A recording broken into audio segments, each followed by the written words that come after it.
අයිබෝවන් ඔගොල්ලෝ හැම දෙනාටම ලුණු දෙහි YouTube නාලිකාවට ඔගොල්ලෝ සියලු දෙනාම සාදරයෙන් පිළිගන්නවා. අද මම සූදානම් වෙලා ඉන්නේ ඔයගලන්ට රසවත් පෝෂණ රොටියක් හදන විදිය කියලා දෙන්න. අපි මුලින්ම බලමු ඒකට මොනවද ඕන වෙන්නේ කියලා. මම අරන් තියෙනවා පාන් පිටි කෝප්ප 3ක්, ගාගත්තු පොල් කෝප්ප 2ක්, කැරට්, ලීක්ස්, බෝංචි, ලුණු, අමු මිරිස් වගේම වතුර සල්පයක් අරන් තියෙනවා. තෙල් ස්වල්පයක් අරන් තියෙනවා. ගම්මිරිස් කුඩු, ලුණු කුඩු. අපි දැන් බලමු කොහොමද මේක හදාගන්නේ කියලා. මම මුලින්ම මේ විදිහට භාජනයක් රිපේ තියලා මේ වගේ තෙල් ටිකක් එකතු කරගන්නවා. තෙල් ටික රත් වෙනකොට මම මුලින්ම මේකට එකතු කරගන්නවා අපි කපාගත්තු ලුණු ටික.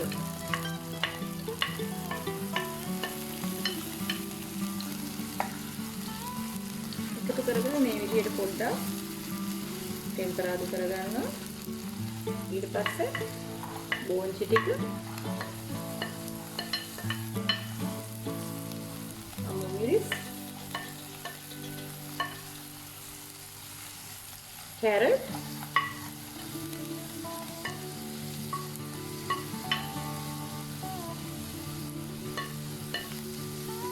කරගෙන මේ විදිහට පොඩ්ඩක් ටෙම්පරාදු කරගන්න.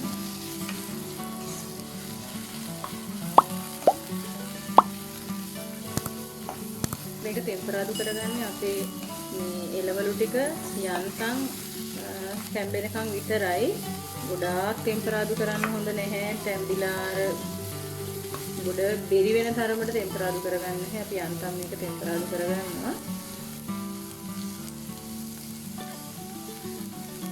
මේකට ඊට පස්සේ එකතු කරගන්නවා අපේ ලුණු කුඩු ටික. ඊට පස්සේ එකතු කරගන්නවා ගම්බිරිස් කුඩු. එනවටත් මම මේක කලවම් කරගන්නවා.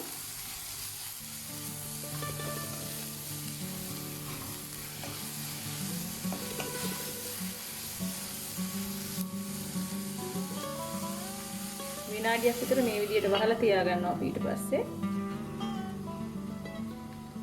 මේ විනාඩියකට විතර පස්සේ දැන් මම මේකට අපි කපාගත්තු ලීක්ස් ටික මේ විදිහට එකතු කරගන්නවා.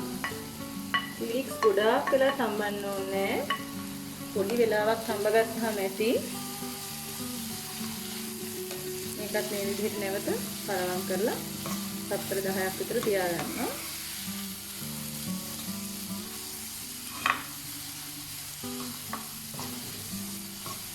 මේක ඇත්තටම මේ අපි හදන රොටිය වෙනස් පෝෂණ රොටියක්. මේ සාමාන්‍යයෙන් අමු එළවලුනේ එකතු කරගන්නේ. නමුත් අපි මේකට එකතු කරගන්නේ මේ විදිහට ටෙම්පරාදු කරගත්තු එළවලු තමයි.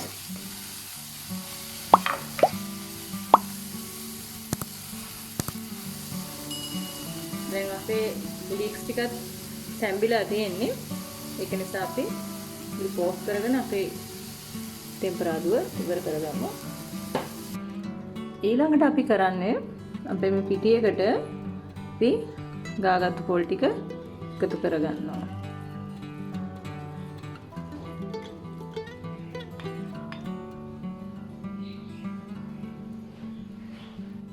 ඒකට අපි මේ ටෙම්පරාදු කරගත්තු අපේ එළවලු එකත් එකතු කරගන්නවා.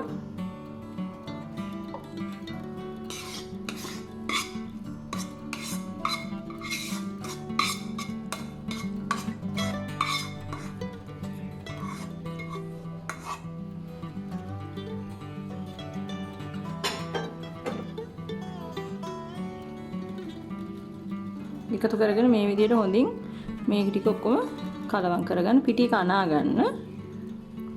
මම මේ හැන්දෙන් අරන්නේ මේක ටිකක් රස්නේ. මේක රස්නේ පොඩක් නිවුනහම අපිට පුළුවන් අතින් අනා ගන්න. මේ විදිහට අනා ගන්න. අපි මේ විදිහට මේක අනා ගන්නවා. අතේ ඇලෙන්නේ නැති මිශ්‍රණයක් වෙනකන් අනා ගන්න ඕනේ. අපිට අවශ්‍ය ප්‍රමාණයට වතුර එක් කරගෙන මේක අනා ගන්න පුළුවන් මේ විදිහට. මේ තියෙන්නේ අපි අනාගත්තු පිටි මෝලිය. අපි මේකෙන් කුඩා බෝල හදාගෙන අපි රොටි පුච්ච ගමු. මේ වගේ ප්‍රමාණවලින්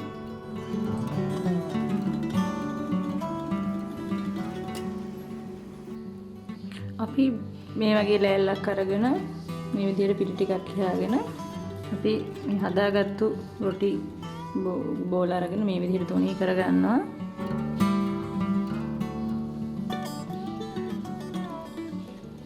මම මේක මේ සාමාන්‍ය පොල් රොටියක් තුනී කරගන්න විදිහට තුනී කරගන්න මේ විදිහට.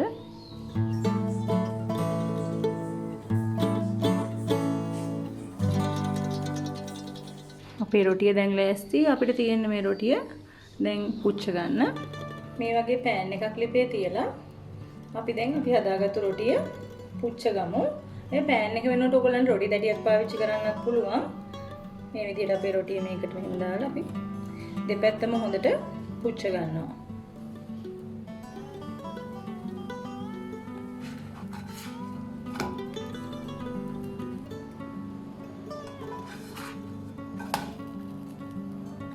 මේ තියෙන්නේ අපි දෙපැත්තම හොඳට පුච්චගත්තු අපේ රොටිය.